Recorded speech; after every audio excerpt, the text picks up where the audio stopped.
Este lunes se han cumplido 37 años de la primera intifada palestina. Este suceso de la historia de Palestina fue trascendental para que la cuestión palestina no fuera olvidada por la comunidad internacional y el pueblo palestino pudiera seguir trabajando para liberar su nación. La primera intifada fue una gran oportunidad para que el pueblo palestino iniciara un proceso revolucionario que culminara en la lucha por la liberación de Palestina. Así que, en este vídeo, os voy a hablar sobre la primera intifada. Esto es Red Planeta, ¡comenzamos!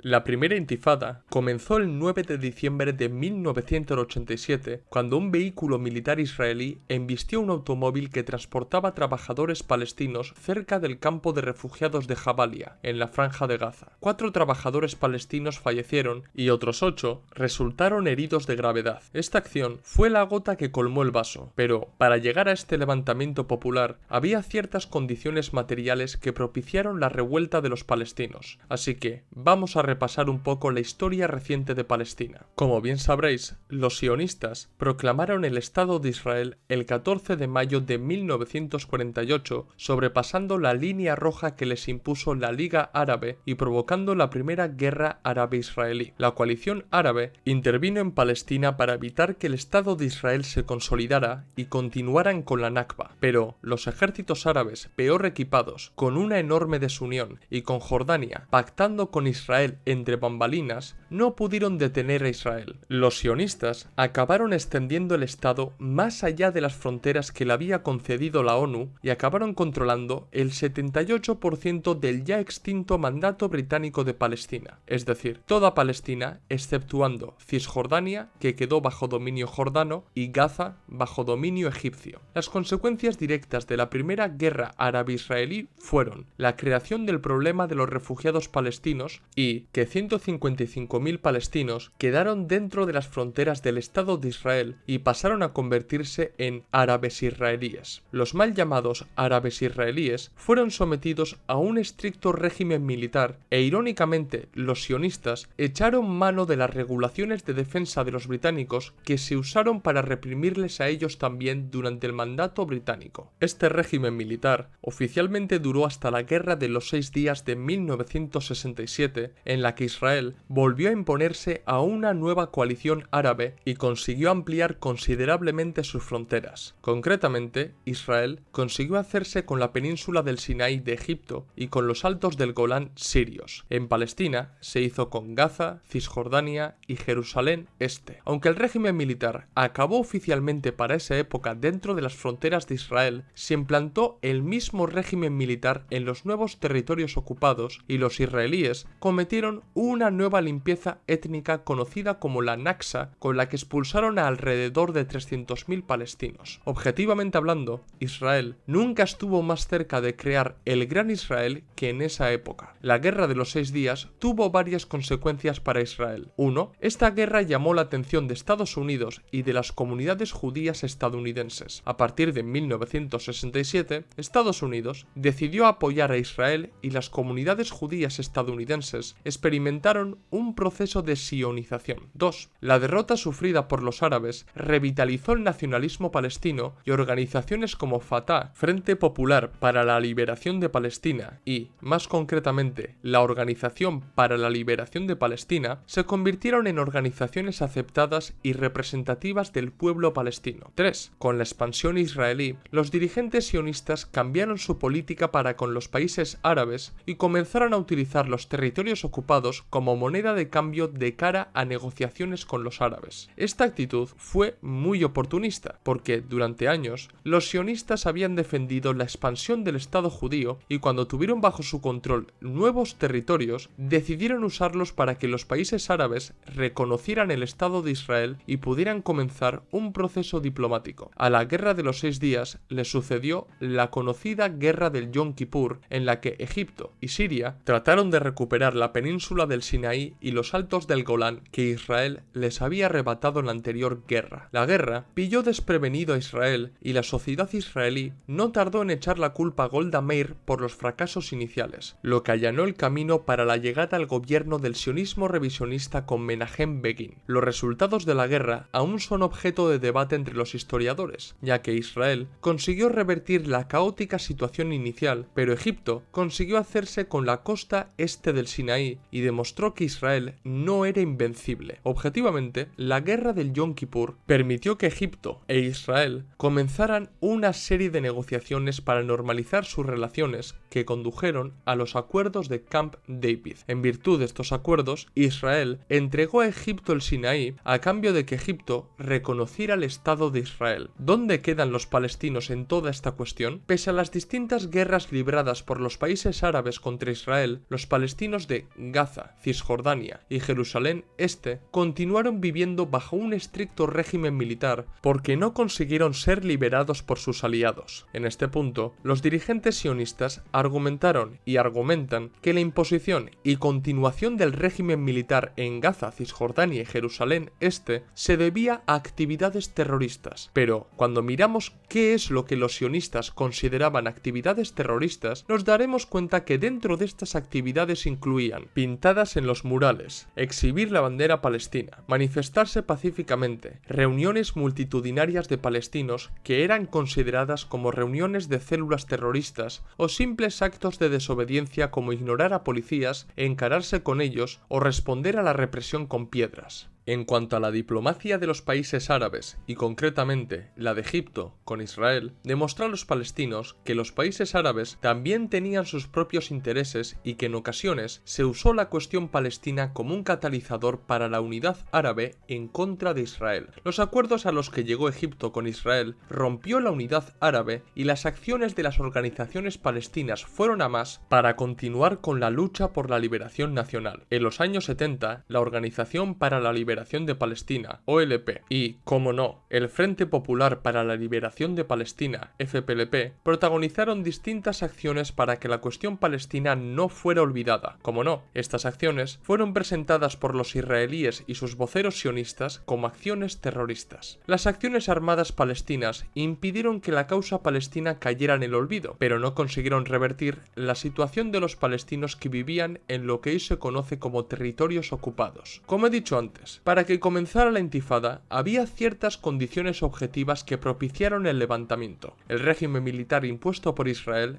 era teóricamente temporal, pero el tiempo demostró que los israelíes estaban muy cómodos con él, ya que les permitía controlar mejor a los palestinos. Pero el régimen militar no fue el único factor que aumentó el hastío de los palestinos. 1. Israel abrió el mercado laboral a los palestinos, pero esta apertura no tenía como objetivo mejorar sus condiciones de vida mediante la oferta de empleo, sino que permitía a los empleadores y al propio Estado israelí obtener mano de obra barata para trabajos más duros que los israelíes no querían realizar. En 1987, más del 40% de los trabajadores palestinos desempeñaban su actividad en Israel en los trabajos más precarios. A pesar de trabajar en Israel, los palestinos eran sometidos constantemente a controles y a una férrea vigilancia impuesto por el régimen militar. 2. En 1985, el gobierno laborista israelí adoptó una nueva política de deportaciones de palestinos con una doble funcionalidad. Por un lado, evitar que se organizaran in situ y, por otro, vaciar estos territorios para permitir la expansión de los asentamientos israelíes. De ahí que, por ejemplo, en Cisjordania, la población de colonos judíos se duplicara en tan solo 4 años. Las deportaciones hicieron creer a los palestinos que Israel estaba fraguando una nueva política de limpieza étnica en los territorios ocupados para expulsarlos a todos y finalizar la tarea de colonizar toda Palestina. Obviamente, esto provocó la reacción de los palestinos. 3. A mediados de los años 80, aparecieron nuevas generaciones de palestinos que habían visto fracasar tanto la diplomacia como la ayuda de los países árabes. Poco a poco, dentro de la comunidad palestina, comenzó a surgir una contradicción entre los palestinos de Palestina y los de la diáspora. No fueron pocos los que dejaron dejaron de confiar en la OLP, porque, tras cosechar una importante derrota en el Líbano, creían que esta organización no los representaba y no conocía las verdaderas necesidades del pueblo palestino. Un buen ejemplo de ello fue la aparición de Hamás durante la primera intifada. Todos estos factores influyeron en los palestinos que, hartos de su situación, decidieron rebelarse contra la ocupación sionista. Al contrario de lo que asegura la historiografía sionista, los palestinos no empezaron de repente a lanzar piedras y a enfrentarse a las autoridades israelíes, sino que agotaron distintas vías no violentas antes de pasar a la acción. He aquí algunos ejemplos. Cuando los israelíes intentaron imponer un plan de estudios puramente sionista en las escuelas de Cisjordania, los padres y los profesores palestinos fueron a la huelga, y durante todo 1987 hubo varias manifestaciones y marchas generalmente no violentas por parte de jóvenes estudiantes palestinos que fueron reprimidas por los israelíes. Como ya lo he dicho, el detonante fue el atropello que realizó un vehículo militar israelí a varios trabajadores palestinos. Al funeral de los palestinos fallecidos acudieron 10.000 personas y rápidamente los funerales se convirtieron en multitudinarias protestas contra la ocupación sionista. Para el día siguiente, los protestantes palestinos levantaron barricadas, echaron piedras a las autoridades y se enfrentaron directamente a ellos. Como no, las autoridades israelíes respondieron con represión y asesinaron a Hatem al-Sesi, de 17 años, el cual está considerado el primer mártir de la primera intifada. El asesinato de este joven palestino no hizo más que calentar el ambiente y en los días posteriores aumentaron las protestas y los enfrentamientos con los israelíes. Lo que pasó en aquel 9 de diciembre de 1987 fue fruto del hartazgo de los palestinos que de forma espontánea se echaron a las calles en contra de los israelíes. No es cierto que en los primeros días de la intifada hubiera organizaciones dirigiéndolo todo, y hay tres razones que demuestran el carácter espontáneo de la intifada. 1. Las autoridades israelíes comenzaron a reunirse con los alcaldes palestinos de los territorios ocupados para saber quiénes estaban detrás de las protestas, pero la única conclusión que sacaron fue que la intifada era verdaderamente un levantamiento popular originalmente descoordinado y sin un liderazgo aparente. 2. El gobierno israelí también quedó sorprendido porque el ejército israelí se había profesionalizado para hacer frente a distintos ataques de ejércitos convencionales árabes o en la lucha contra las organizaciones armadas palestinas, pero su soberbia nunca les permitió profesionalizarse para que pudieran dar una respuesta eficaz ante un levantamiento popular de este tipo. Y 3. La OLP, que se encontraba en Túnez, también se sorprendió con la intifada y constató que las células del Fatah que trabajaban in situ u otras organizaciones no estaban dirigiéndola. No tardaron mucho en contactar con Abu Jihad, el cual era el lugarteniente de Arafat en los territorios ocupados, para que dieran una dirección consciente a la intifada, pero el hecho de que los planes para dirigir la intifada vinieran a posteriori demuestran el carácter espontáneo de la misma. El gobierno israelí calificó estos hechos como desorden terrorista y el primer ministro Isaac Shamir, que había militado en el Lehi, una organización terrorista sionista revisionista, autorizó el uso de la fuerza desproporcionada para acabar con los disturbios. Para que os hagáis una idea, para el 12 de diciembre, Israel ya había asesinado a 6 personas y herido a otras 30, mientras que los palestinos solamente provocaron daños menores. La represión desatada por Israel no hizo más que alimentar las protestas y convencer a los palestinos de que debían seguir por el camino de la rebelión popular. Lo que comenzó como un levantamiento espontáneo, poco a poco se le intentó dar una dirección consciente y, a las pocas semanas, empezaron a surgir redes de comités populares conocidos como Lijan Sabilla para coordinar los esfuerzos palestinos y, además, dar asistencia al pueblo, porque durante las protestas los israelíes de lo primero que hicieron fue negar la asistencia básica a los palestinos como parte de un castigo colectivo. Se crearon todo tipo de comités, de educación, de asistencia médica, de reforma social, agrícolas, de comerciantes y de guardia. En la práctica, los palestinos acabaron tejiendo el germen del poder popular. La culminación de estos comités fue la creación de la Dirección Nacional Unificada del Levantamiento, que se creó para que el levantamiento se convirtiera en una verdadera rebelión contra la ocupación israelí. Esta dirección estaba compuesta por distintas fuerzas presentes en la OLP como Fatah, Frente Democrático para la la Liberación de Palestina, FDLP, el Frente Popular para la Liberación de Palestina, FPLP, el Partido Comunista Palestino y líderes comunitarios con cierto prestigio en los comités mencionados como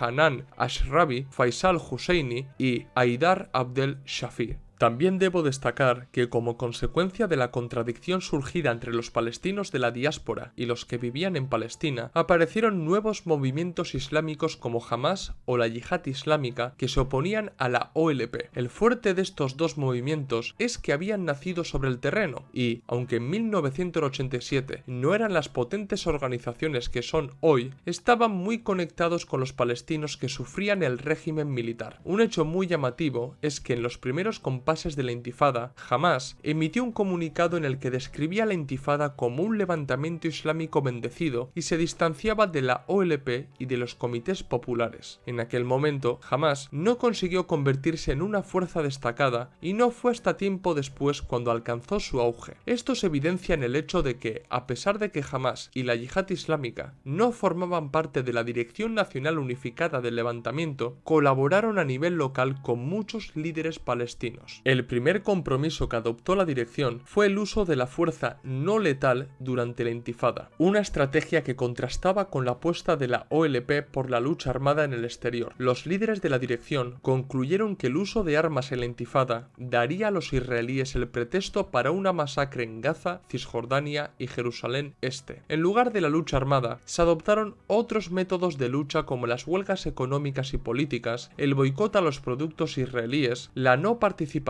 palestina en las instituciones israelíes y la exigencia de la liberación de los presos palestinos. No siempre se estuvo de acuerdo con no usar la fuerza letal, ya que la OLP llegó a emitir comunicados advirtiendo que habría un israelí muerto por cada palestino asesinado, pero los comités que trabajaban en Palestina mostraron rechazo a estos comunicados. La Yihad Islámica también insistió en la lucha armada, pero obtuvo resultados similares a los de la OLP. Un hecho que todo el mundo debe aprender de la experiencia de la primera intifada es que, a pesar de apostar inicialmente por no usar la fuerza letal, Israel no redujo su represión, al contrario, la aumentó. El ministro de Defensa, Isaac Rabin, con la autorización del primer ministro Isaac Shamir, implantó la política de fuerza, poder y golpes con el que las autoridades israelíes se sobrepasaron de sobremanera con los palestinos. Son muy conocidos algunos casos de represión que desató Israel durante la intifada, como el de los soldados israelíes rompiendo las extremidades de jóvenes palestinos o enterrando vivos a los palestinos. Las imágenes de la represión israelí se difundieron por todo el mundo y, el 22 de diciembre de 1987, el Consejo de Seguridad de la ONU aprobó una resolución en la que denunciaba el uso desproporcionado de la fuerza por parte de Israel contra civiles palestinos. Ni siquiera Estados Unidos se atrevió a ejercer su derecho a veto. La represión israelí durante el primer año de la intifada dejó 142 asesinados, entre ellos ningún israelí, y para el segundo año la cifra de muertos ascendió a 650. Israel era consciente de la mala reputación que se estaba ganando internacionalmente y de que estaba echando por la borda años de lavado de cara, pero en vez de cesar la represión y acatar las distintas resoluciones de la ONU, decidió limitar la cobertura mediática de la intifada, imponiendo una férrea censura sobre el terreno para continuar con sus brutales acciones. Sin embargo, el mayor temor del Estado de Israel no eran las denuncias internacionales ni lo que sucedía en Gaza, Cisjordania y Jerusalén Este, sino el inicio de protestas dentro de sus fronteras. Los primeros que simpatizaron con la intifada fueron los mal llamados árabes israelíes, que no son más que los palestinos o los hijos de estos que quedaron dentro de las fronteras de Israel tras la guerra de 1948. Estos palestinos comenzaron a crear redes de apoyo dentro de Israel, recogiendo alimentos y medicamentos para los palestinos, e incluso organizaron una marcha en diciembre de 1987 que fue conocida como el Día de la Paz. Las acciones dentro de Israel no se quedaron ahí, porque distintos movimientos israelíes que abogaban por una solución diplomática a la cuestión palestina comenzaron a protestar contra la represión desatada por el gobierno. Una de las acciones más destacadas de estas organizaciones fue la de los reservistas israelíes, que culminó con 500 reservistas reservistas negándose a ir a Gaza, Cisjordania y Jerusalén Este para reprimir a los palestinos. En este punto, quiero hacer un inciso. Estos movimientos de paz en Israel, como Paz Ahora, Fin de la Ocupación o el Partido Comunista Israelí, eran organizaciones que buscaban una solución pacífica a la cuestión palestina, pero esto no significa que no fueran sionistas. Estas organizaciones eran sionistas en tanto que defendían la existencia de Israel como Estado, y esto se ve en el hecho de que defendían la solución de dos estados, la salida de Israel de los territorios ocupados y la aplicación del derecho al retorno de los palestinos. Pero, insisto, seguían defendiendo la existencia del Estado de Israel, es decir, la existencia de una entidad colonial en Palestina. Un punto crucial de la primera intifada fue la declaración de independencia que hizo Arafat en noviembre de 1988. Lo primero que debéis entender es que, meses antes de que Arafat leyera la declaración, el rey jordano Hussein I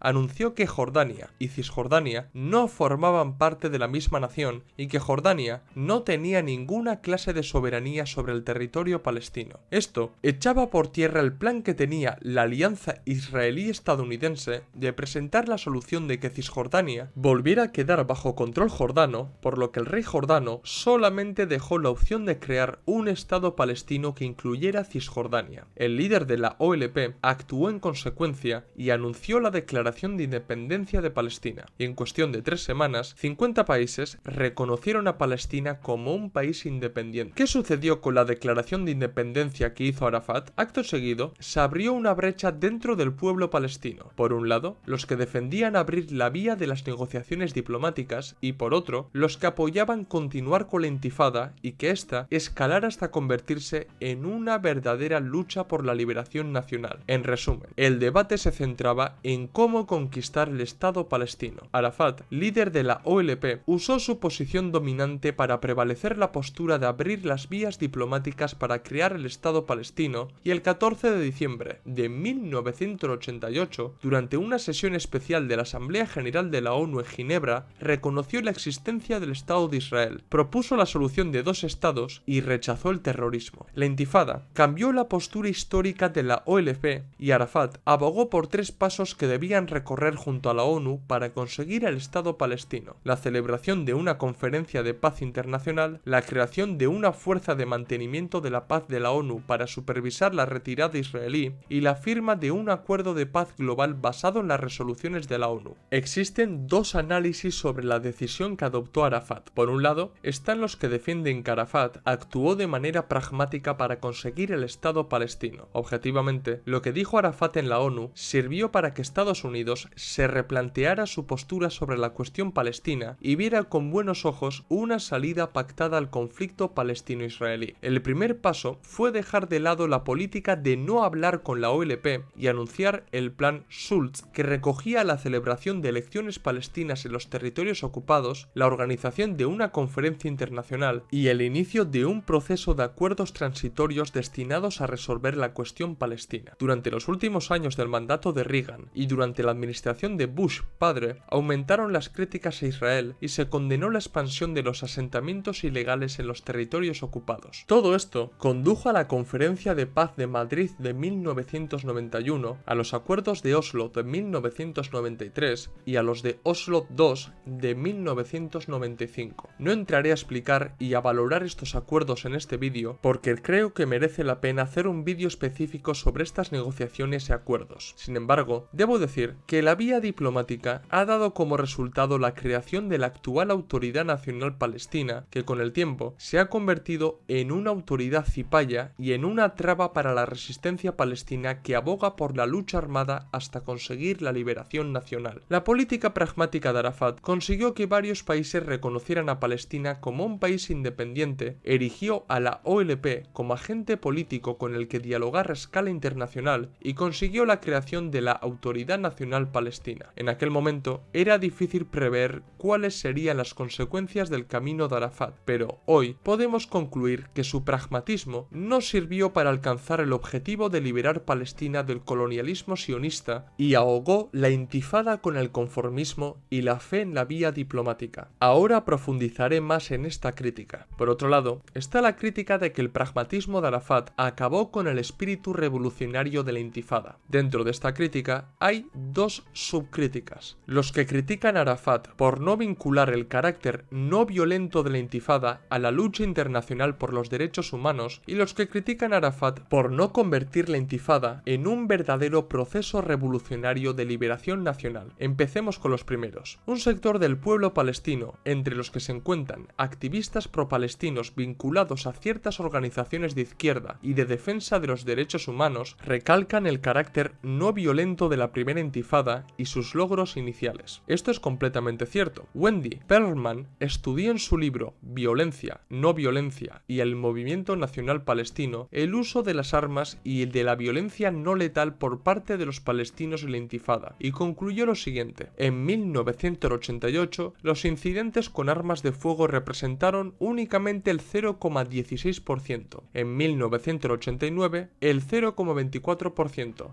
en 1990 el 0,24%, en 1991 el 0,84% y en 1992 el 1,36%. Se puede apreciar que con el desarrollo de la intifada, el uso de las armas de fuego y de la fuerza letal aumentó entre los palestinos, pero en ningún caso superaron el 2%, lo que demuestra el carácter no violento de las protestas llevadas a cabo por los palestinos. También he de destacar la encuesta que realizó la Unidad de Investigación de la Encuesta CPRS en 1994 sobre la opinión que tenían los palestinos sobre el uso de la violencia en la intifada. El 33% de los palestinos se mostró de acuerdo con el uso de la violencia, mientras que la mayoría la rechazaban. Sin embargo, había una tendencia destacable en los resultados de esta encuesta, y es que la mayoría de los que estaban a favor de la violencia eran jóvenes palestinos, lo que dejaba entrever que a medida que pasarían los años, los palestinos mostrarían mayor aceptación por la lucha armada. El carácter no violento de los primeros años de la primera intifada consiguió cohesionar a los palestinos de Gaza, Cisjordania y Jerusalén Este y permitió que el movimiento adquiriera un carácter de defensa de la sociedad civil de Palestina desde una desobediencia activa pero pacífica. Además, la intifada consiguió ganar adeptos en el resto del mundo y la cuestión palestina volvió a colocarse en el primer plano. Este sector pro-palestino insiste en el hecho de que los líderes palestinos deberían haber hecho mucho más para ligar la causa palestina y la misma intifada a la lucha de los derechos humanos y de otras cuestiones que destacaban en los años 80. Una profundización en la democratización de la intifada podría haber desenmascarado a Israel, que seguía reprimiendo a los palestinos, mientras que estos, como máximo, lanzaban piedras a los tanques y blindados del ejército israelí. Según este sector pro-palestino, la democratización podría haber tambaleado los propios cimientos de Israel al ganarse simpatizantes